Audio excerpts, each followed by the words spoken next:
Pronunciation Pro. Pronunciation Pro.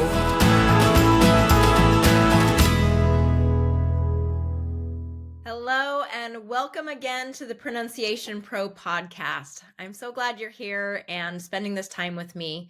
It's been so fun to connect with some of you who have found me through this podcast and have reached out to either join Pronunciation Pro or to set up a free consult call with me. It's been really great to get to know some of you, and thank you for reaching out and, email me or setting up that free consult call. It's great to understand your goals and what you're working towards and figure out a way that we can help here. Today, we're going to jump into a topic that I love so much, especially when it comes to the end of a year. Okay, we're coming to the end of 2024 and moving into the beginning of 2025. And I think that, this is an exciting time of year. I always love it. That it is a time for reflection. It is a time for forward thinking and looking to the future and identifying what we want for our future. And so that's what this episode is going to be. We are going to really work through, reflecting on this last year and looking forward to the next year. So if you're in a space to be able to get out some paper to write with or some notes to take on your computer or your phone, this would be really great. And just taking a quiet moment to really dive into this episode and do some reflective thinking. I think it will help you so much in giving you some direction for this next year and setting you up for even more growth and personal development for 2025. Now, I want to just acknowledge the fact that you are someone who loves to learn and grow. You wouldn't be listening to this podcast if you hadn't, been seeking out growth and improvement. You wouldn't be here if you didn't see an area, a problem, or some area in your life that you wanted to improve on. And you're thinking, okay, how do I solve this problem in my life? How do I find a solution that will help me achieve the level of growth and confidence that I need in my life?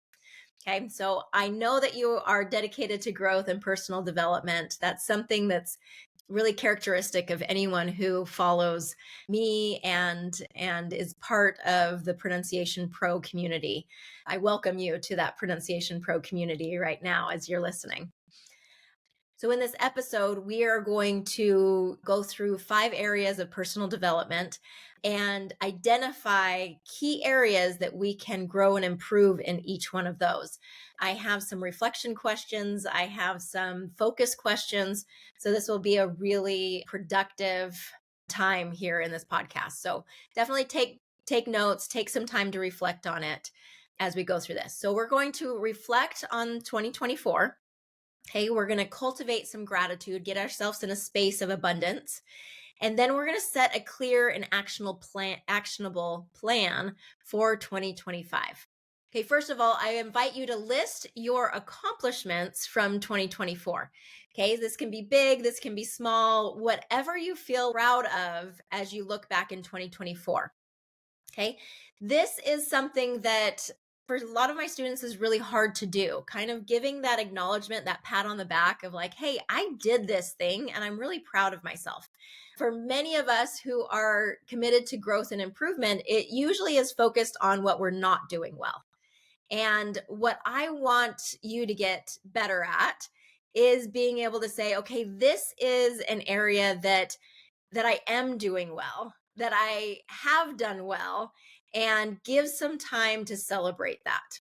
Okay, so a few examples from my students this year. It was really fun as I was preparing for this podcast to just reflect on some of the growth of my students who have worked on getting promotions within their jobs, to navigate the dynamic, the cultural difference in their workplace of just being able to recognize, hey, I need to show up in a different new way if I want to get new results. Okay.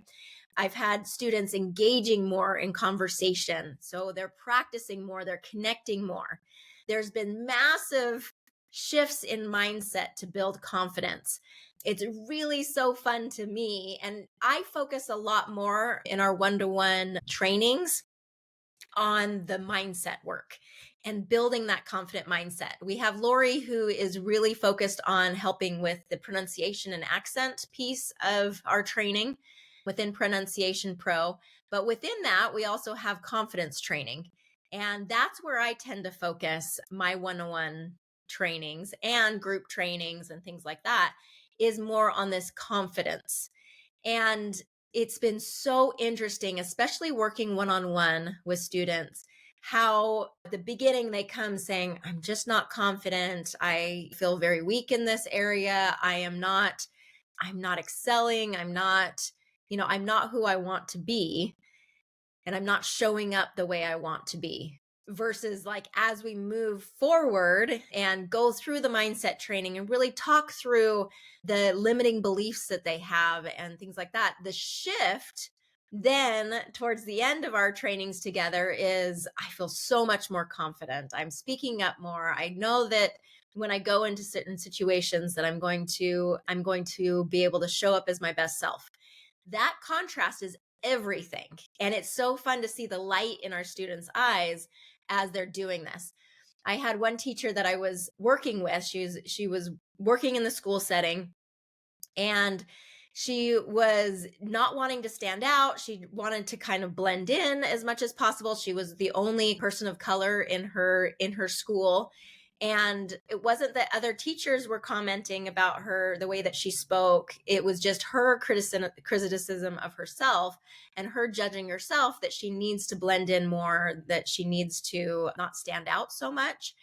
And it was interesting because I talked to her about, would you want the students that you're teaching to just blend in?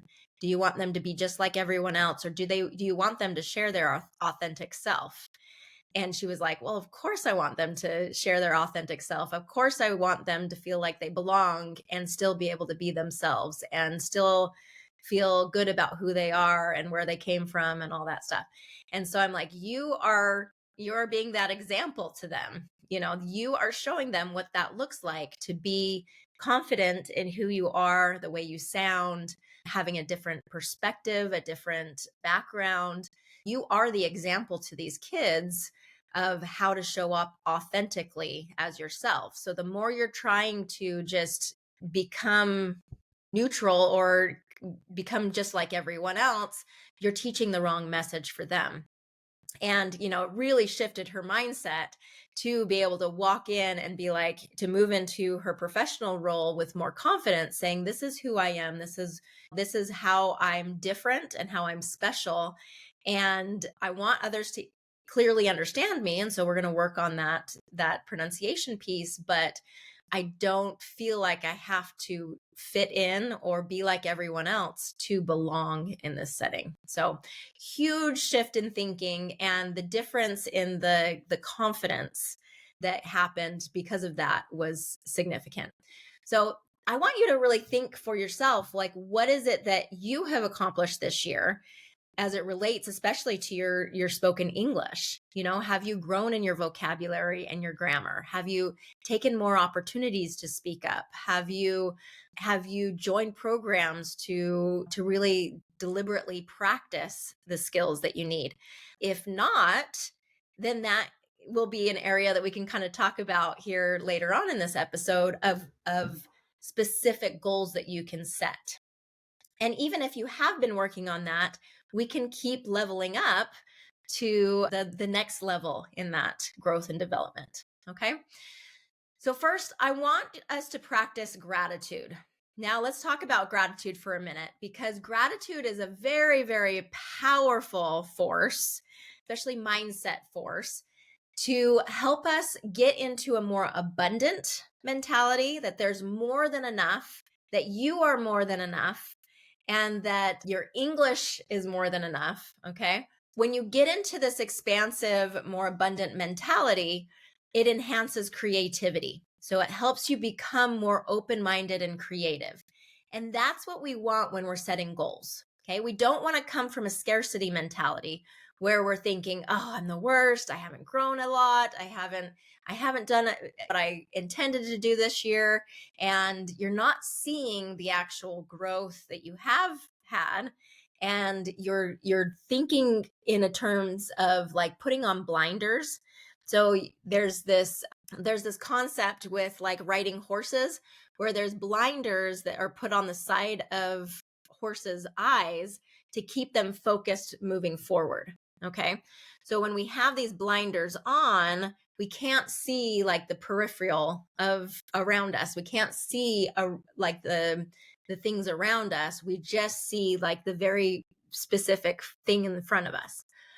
And so what gratitude does is it allows you to take those blinders off, because we all kind of have those blinders where we get really fixed and focused on what we can see and not what's all around us, if that makes sense.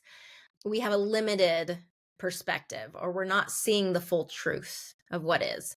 Okay, so when we have that abundant mentality, we're seeing in a much more expansive way. So gratitude fosters this, and it's very, very important for creativity. Okay, so I want you to think of about 3 to 5 things that you're grateful for this year. They don't have to be specific to English language, just things that you're grateful for. So it may be that you're grateful that you keep learning and growing. You're grateful for the opportunity to learn, grateful for to live in this time, this time of the world where we have such accessibility to technology, to information. I have been playing around with ChatGPT so much more lately, and I am just blown away by this tool that we all have access to for free, that we can access so much knowledge and information, and that it can summarize information so well, and that we can learn and grow in such a more efficient, effective way. So I'm grateful to be living at this time period. There's a lot of things to not be excited about in this period of time of the world, but that's how it's been for all of time, right? There's always opposition. There's always going to be good. There's always going to be evil. And so for us to focus on the good and be able to look for ways to use that good to do more good just improves our world, right? And so let's focus in on that gratitude. Okay, so other things to be grateful for. Grateful that you have opportunities to learn English. Grateful that you have opportunities to work. Grateful that you have had the experiences that you have had so that you can continue to learn and grow the way you do. One of my students was talking about how he's frustrated that he grew up in the situation that he did, and he didn't have the opportunities that others had. But really, when we're looking at it in terms of gratitude, it's I'm so grateful I had the opposition, those challenges early on, because those challenges early on made me stronger. It made me better. It made me more aware. It made me more compassionate and understanding of other people. So there are gifts, even the things that we wish wouldn't have happened, or we kind of have, we see as setbacks or challenges in our lives. How can we look at those things with more gratitude? How can we be grateful for those hard things? Okay, this is a practice of gratitude that is so powerful for us, especially when it comes to kind of moving forward, to healing, to growing, to learning. Okay, it's kind of like gratitude is, you think of a little plant, you have a little garden and you're trying to cultivate this garden, and you have this little plant and you're wanting to the gratitude is the water, the sunlight, you're really nourishing that soil. Whereas the negativity, the focusing on what isn't right, is the weeds. So we kind of have to pluck out the weeds and say, yeah, it's not ideal. Nothing in this life is ideal, but there's so much good. There's so much abundance in this life. And I'm so grateful that I have a chance to live it. and to learn and grow every day. Okay, so here's some questions I want you to ask yourself. Okay, what worked well for you this year? What worked well for you this year? Okay, I want you to really think about that and maybe even pause and just reflect a little bit. What worked well for you this year? Another question is, what challenges did you face and what did you learn from them? Okay, what challenges did you face and what did you learn from them? I was just doing a confidence training with a student of ours, and she is, preparing for job interviews for medical residencies. And she just had a call yesterday, and she had this interview. She said it went really well, but there was one question that was asked to her, and then she started answering it, and then, through the answer she realized, oh, I didn't understand the question right. I'm answering the wrong question. And so then she just kind of stopped and realized what she did, and the interviewer kind of recognized what was happening too, and just kind of then asked a different question, and they moved on from there. So she's reflecting about this experience, and reflection is an important piece for learning. Okay, we have to reflect and we have to identify, okay, what was the problem? What should I have done? And how can I do better next time? And so we were reflecting about it on it, and she said, what I should have done is I should have said, oh, I'm sorry. I think I misunderstood the question. Can you say that question again? And ask for clarification, acknowledge the mistake, ask for clarification so that they can kind of correct that miscommunication that was happening in that conversation. And so she said, okay, now, and, instead of beating herself up and, ruminating on that mistake in her head and bringing that negative energy to it, we want to bring that more positive growth energy to the situation and say, okay, that was a mistake I made, but every mistake has an opportunity for learning and growth. Okay, so I'm glad I made that mistake so that I know better to do better next time. Okay, that is a more abundant growth mentality when it comes to the challenges that you face and what you learn from them. So that's an important reflective question.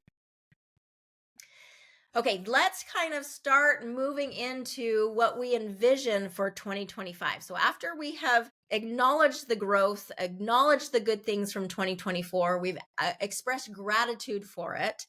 Now we're ready to move into 2025 and kind of envision what we want and set some goals. So we're going to talk about 5 areas of personal development. There's physical, there's spiritual, there's emotional, social, and intellectual. Okay, so those 5 areas we're going to take a look at. An exercise that I encourage you to do is to write, those 5 areas: physical, spiritual, emotional, social, and intellectual. Write those 5 areas down and then rate each one on a scale to 1 to 10. And 1 being kind of, I'm not very happy with where I am with that area, and 10 being like, I'm doing amazing. I'm really happy with where I am. And so once you rate that, then you'll be able to identify some imbalances. Okay. So there was actually a therapy group that I was a part of, and what they taught us is that these 5 areas are like spokes on a wheel. So picture a wheel, and it has kind of the center part of the wheel, and then the tire around the outer edge of it. Okay, and then we have spokes that connect the center to the outside.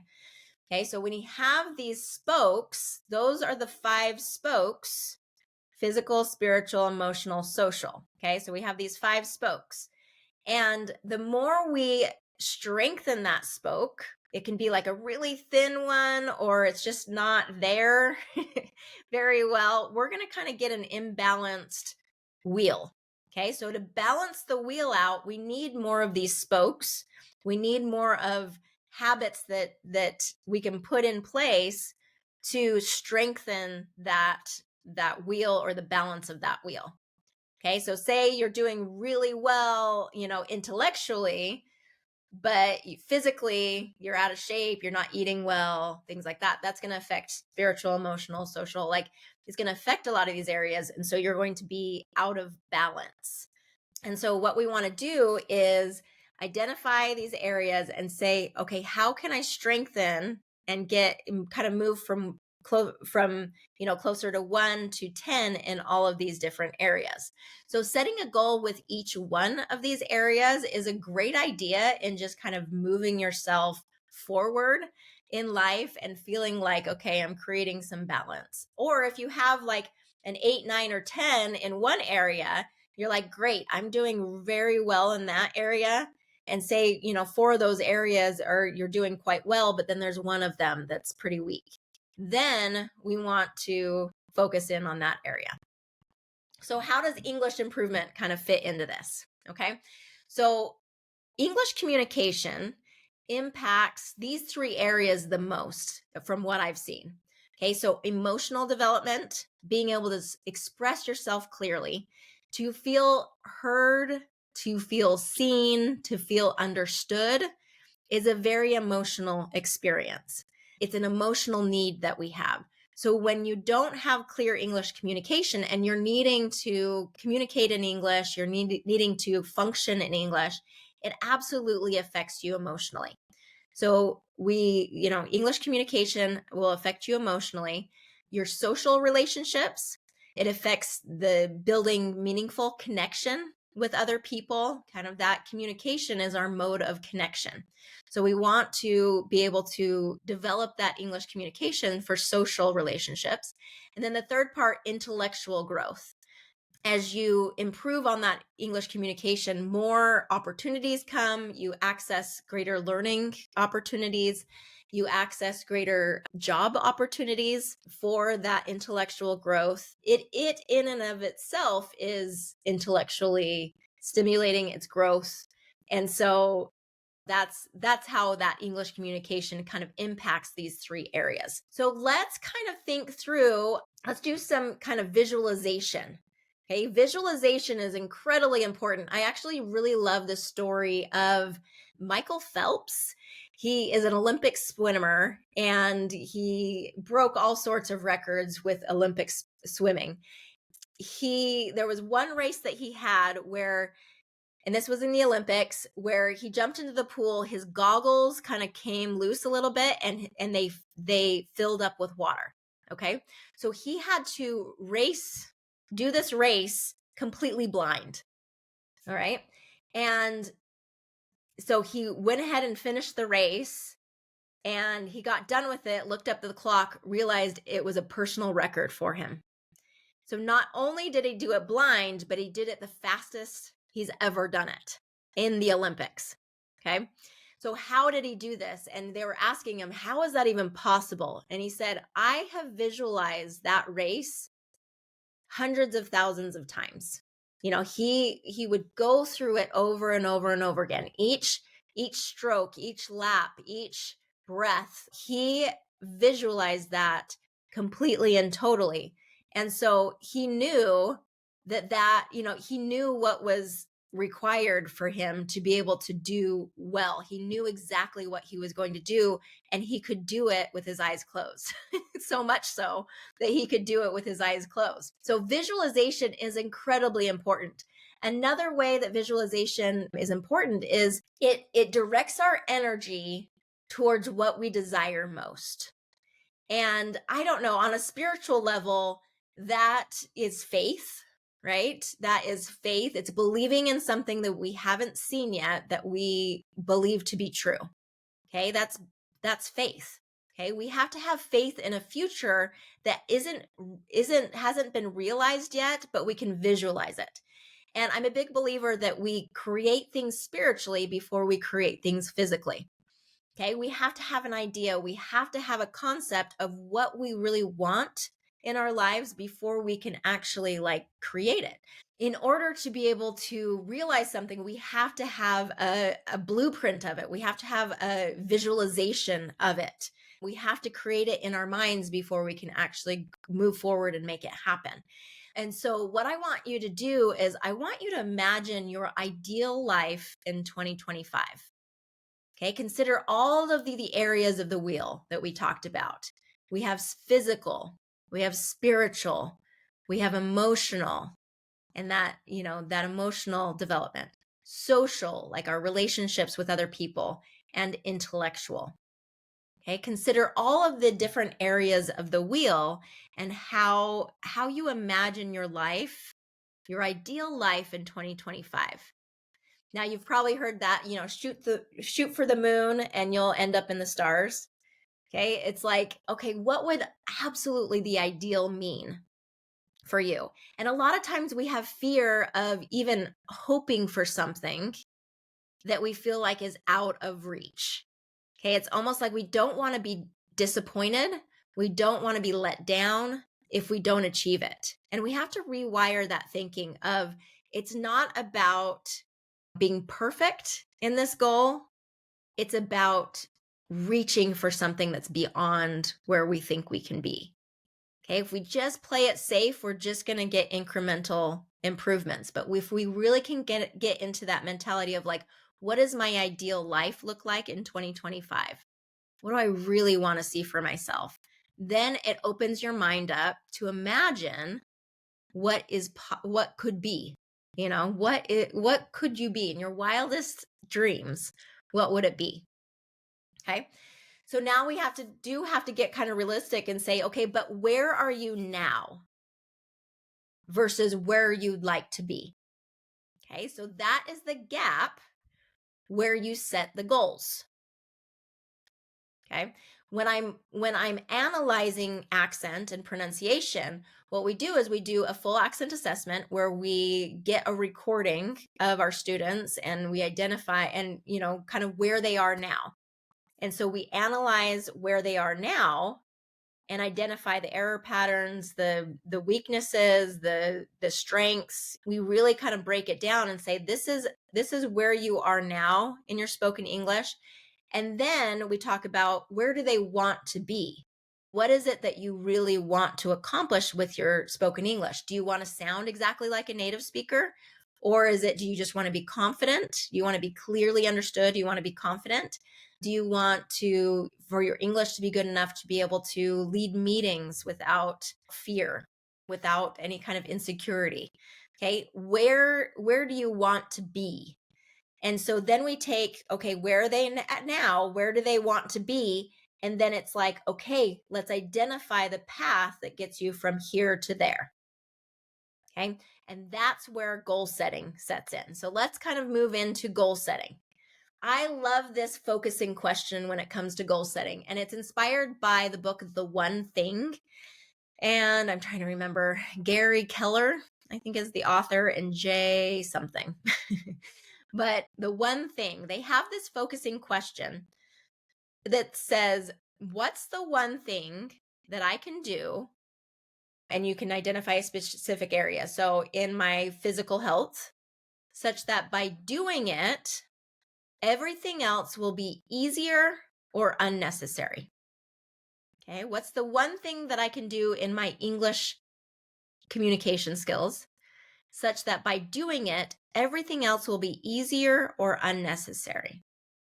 Okay, it'll either make your life easier or you'll recognize, oh, these things are just not important. Okay, these focusing questions, and I have a couple more for you, they're going to help you prioritize. Okay, they're going to help you really be most efficient with your time and energy. So your goals are focused on things that are going to make the biggest impact for you. Okay, so let's talk about a couple other focusing questions. What is the one skill I can improve that will have the biggest impact on my life? Okay, what is the one skill I can improve that will have the biggest impact on my life?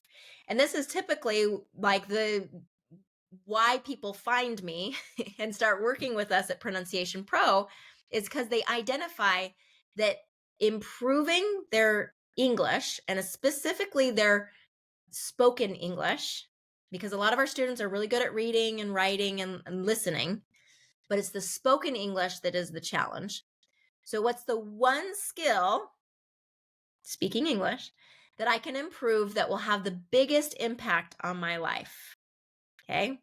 That could be your spoken English, and it could be pronunciation and accent, or it could be grammar and vocabulary. Okay.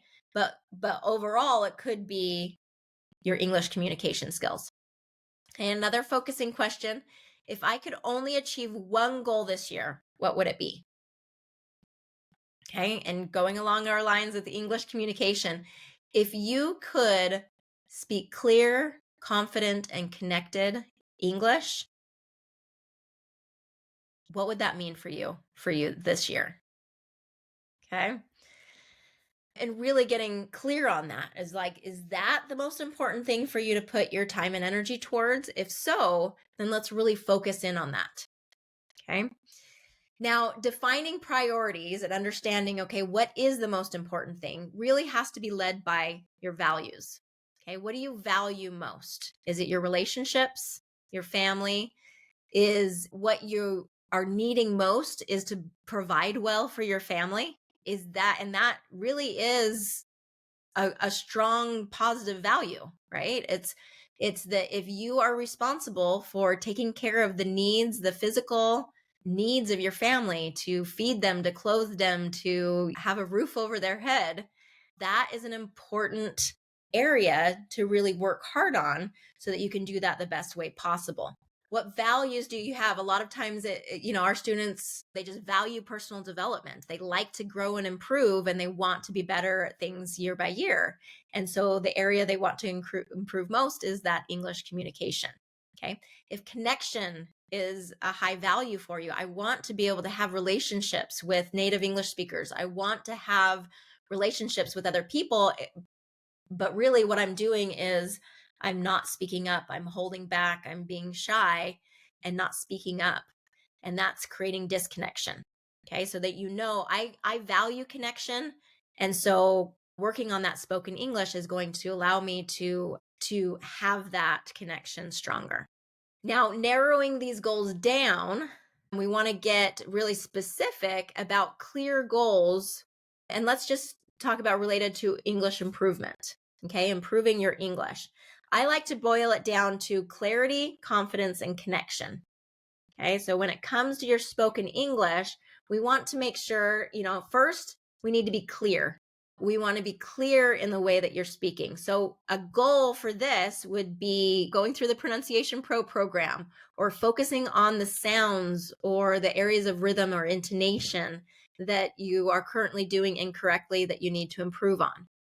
Okay, increasing your amount of daily speaking practice will help improve that clarity as you know how to focus on the specific sounds and words and just the target areas that maybe are weak for you right now. When you focus on those in your daily speaking, that's a good clear goal to be able to do that. So it could be something like, I'm going to be as consistent as possible with my 10-minute read out loud practice every day.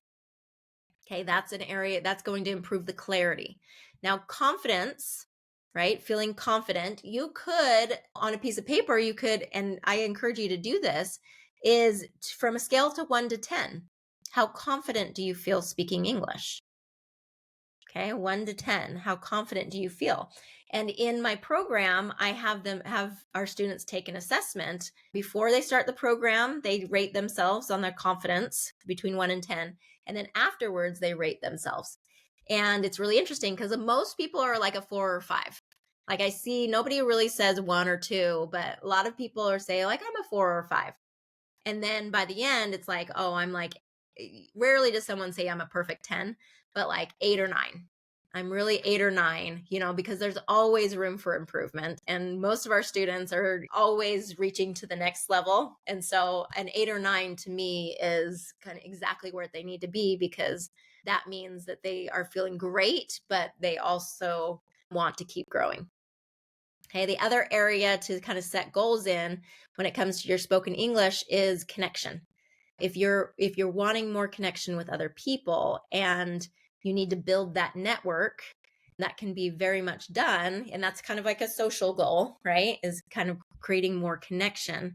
Is I'm going to reach out to more people every day. I'm going to find at least one or two more ways to engage in conversation than I usually do. So there can be specific goals written around that. I want to emphasize now, when it comes to creating goals, it's all about habit building. Okay. The power, I cannot overemphasize the power of small daily habits. Okay. So we really want consistency over perfection.